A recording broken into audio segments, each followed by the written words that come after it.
I didn't think you'd see me again, did you? It's been a while since I've made a video on this channel, but I'm back. This is Supersonical 2020 here. If there's anybody new watching this, this is a channel where I read the Bible. And if you guys have a Bible, I suggest you follow along with me, please. Well, I'm tired right now, so that's why I'm not that enthusiastic at the moment. Last where I left off is give me a moment here, please.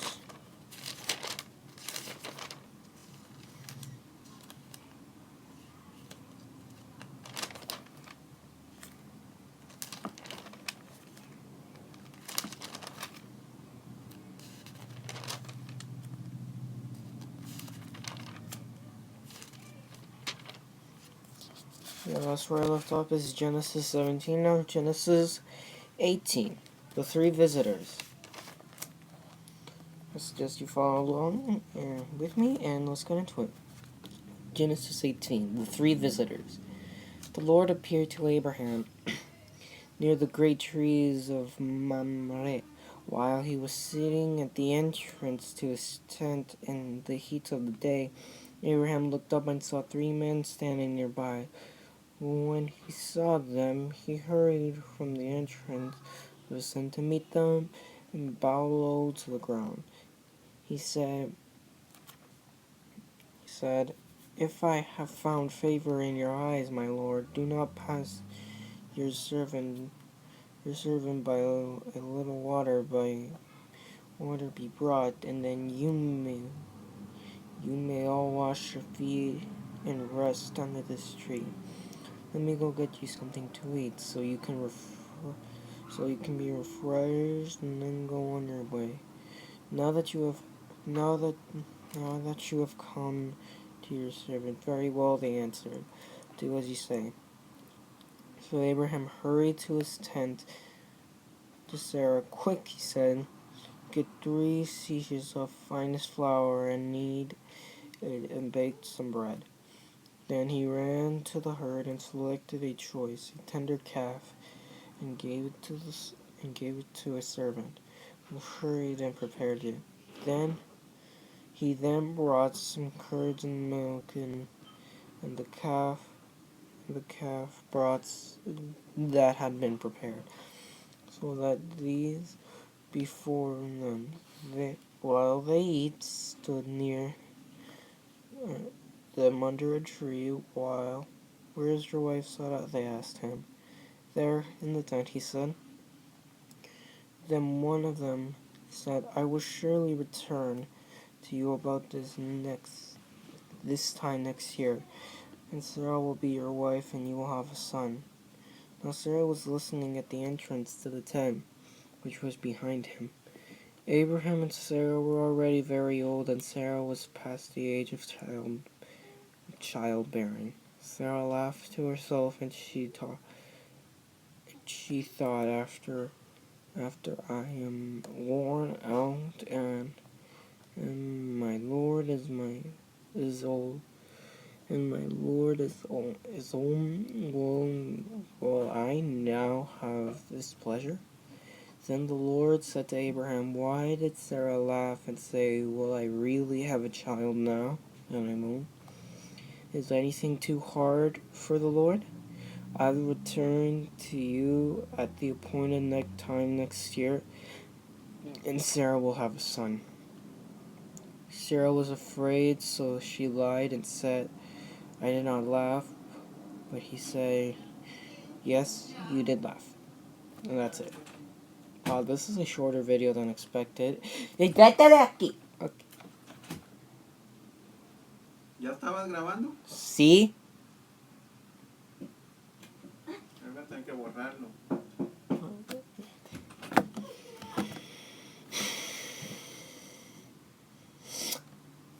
Sorry about that.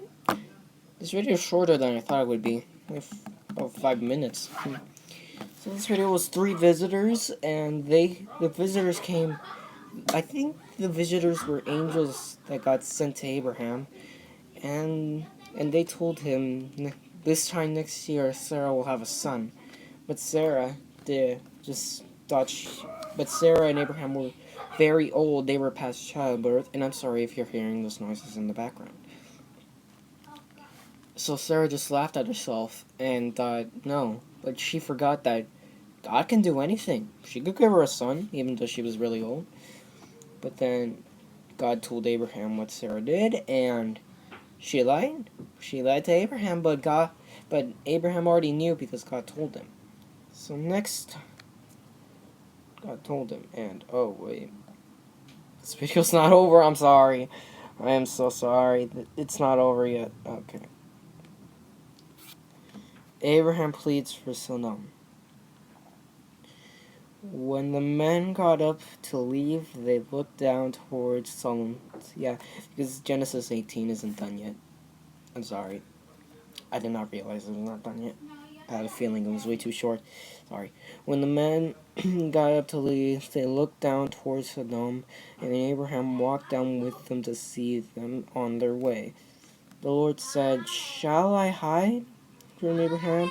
What am I about to do? Abraham will surely become a great and powerful nation, and all nations on earth will have for have I chosen him, so that he will be direct his children and his household after his children and his household after keep the way of the Lord by doing what is right and just. So the Lord will bring about for Abraham what he has promised." Then the Lord said, "The outcry against Sodom and Gomorrah is so great and their sins so grievous that they will go down and see if what they have done is bad, as the outcry that has reached him. If not, I will know." The men turned away and went towards Sodom. But Abraham remained standing before the Lord. Then Abraham approached him and said, "Will you sweep away the righteous with the wicked?